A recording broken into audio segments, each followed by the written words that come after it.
Hello મિત્રો, હું advocate Sheikh Alif આપની સાથે AIB 90ની તૈયારીથી સફળતા સુધી. હવે ઘણા મિત્રોનો પ્રશ્ન છે કે પરીક્ષા કઈ રીતે લેવાય છે, કેટલો સમય, ભાષા, સિલેબસ, માર્ક વગેરે વગેરે. તો ચાલો આજે આ કન્ફ્યુઝનને દૂર કરીએ.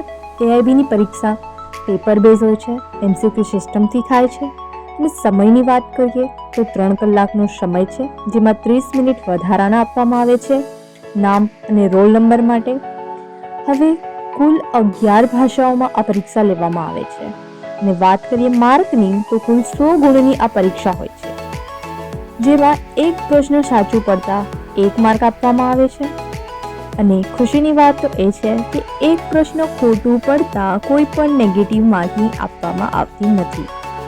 અને કોઈ પ્રશ્ન જો ભૂલથી છૂટી જાય કે ન આવડતું હોય તો તેની પણ કોઈ નેગેટિવ માર્કિંગ થતી નથી. આઈ હોપ કે આટલી બાબતે કન્ફ્યુઝન દૂર થયું હશે. થેન્ક